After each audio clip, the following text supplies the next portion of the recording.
This is The Beat, a conversation about the Charleston County Sheriff's Office and our community. I'm your host, Oshi Alford. Hello again, and welcome to The Beat. It is Monday morning, and with me I have... Chief Deputy Fletcher King. Chief King. So we've got some upcoming weather happening, and I know we're not the Weather Channel, so we're not going to tell you what we're expecting to happen with the weather, but it would be nice to touch up on some of our, emergency preparedness kind of thing. What we should do right now, we being the community, is to have your plan in place, hurricane kits, know where your important papers, any and everything that the same drill we go through every year because of where we live. Those things is what you should be concentrating on now.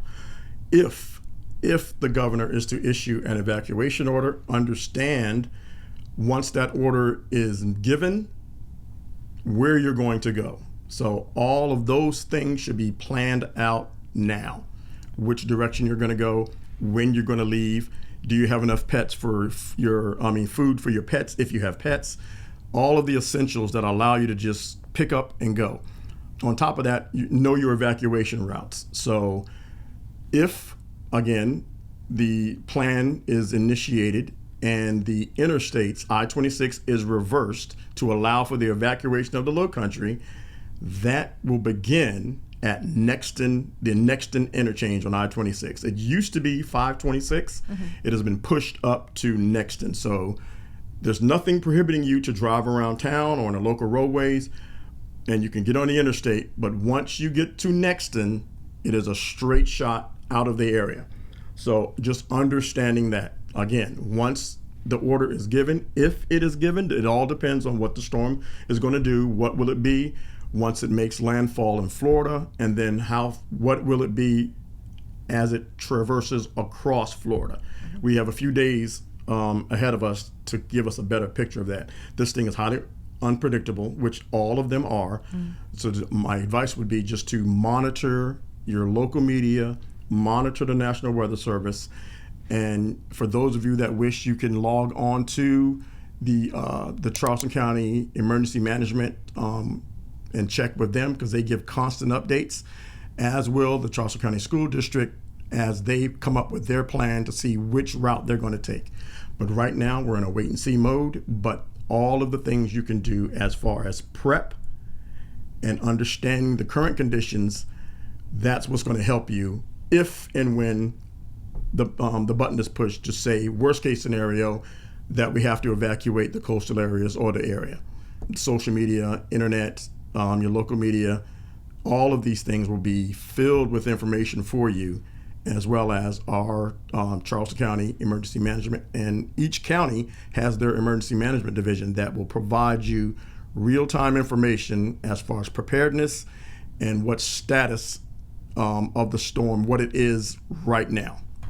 Okay, so we're not at the level where we're clearing out the grocery store's milk and bread yet. No, we are not. We might be at, call your mom and check where your passport and birth certificate is, just in case. Yeah, just to keep, like I said, just to keep an idea. You should all know where your vital records are. Mm-hmm. Your policies for your homes, flood insurance, all of these things.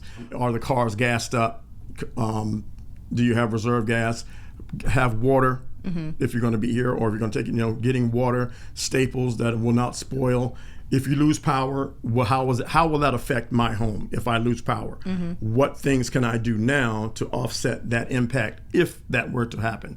These are the things we should be looking at right now. Mm-hmm. Emergency radios, batteries. Exactly. The whole emergency go bag that everybody tells us we're supposed to have. The quintessential emergency kit for hurricanes.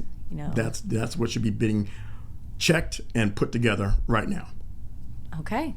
Well, hopefully that doesn't become an issue for us, and we don't have to reverse the interstate and go through all of that fun stuff. Because what is it? If we do have a bunch of flooding and all of that, what's your top advice for people when there's a bunch of water on the road? This, unfortunately, for our area, with our king tides and with the rain event that we had several years ago, those that remember that, at any time, if you see standing water, do not drive through it.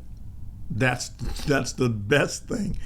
do not drive through standing water. There's areas that typically flood during a heavy downpour. Everyone should be aware of those, and they change because of the construction we've had in the area. Those areas change. They've increased probably. Just understand that the potential for a heavy down, even though we might not get a quote-unquote Category 1 hurricane, the potential for a large amount of rain is still there. And then also the timing of this event compared to the timing of our high tides and whether or not that's going to be a king tide, those all add together to cause us concern as far as how we mitigate that issue. So again, if you see standing water, do not drive through it. Do not attempt to drive through it. Turn around, go the other way, and if you can, report that water to the authorities.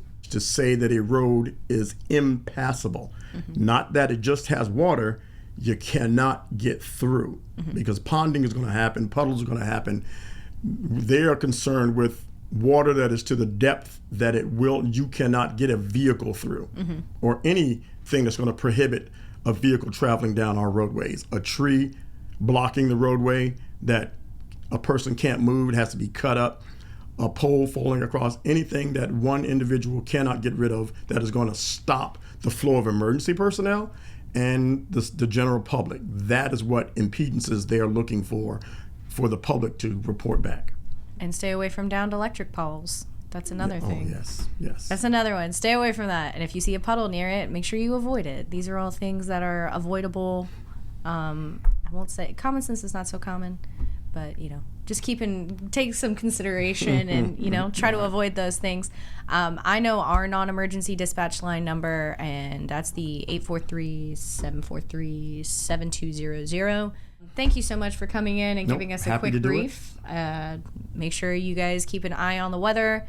Listen to what your meteorologists say. Listen to what the people who are going to shut us down. Who is that? Who would shut us down? The Department of Transportation. Yeah, them.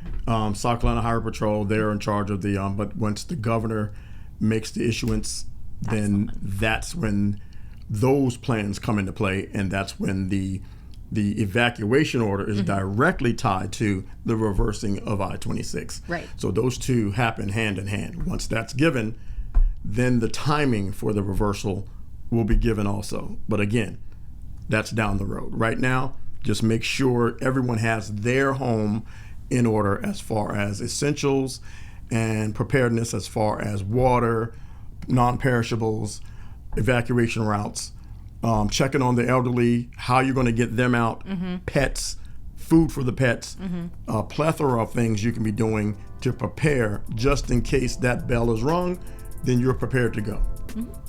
Go ahead and throw in a load of laundry right now so you have enough clean underwear for when you have to evacuate. Thank you so much yet again. Right. And everybody, stay safe out there. This has been The Beat. This has been The Beat, a conversation about the Charleston County Sheriff's Office and our community. I'm your host, Oshie Alford. Look for future episodes by following the Charleston County Sheriff's Office on Facebook, YouTube, or wherever you get your podcasts.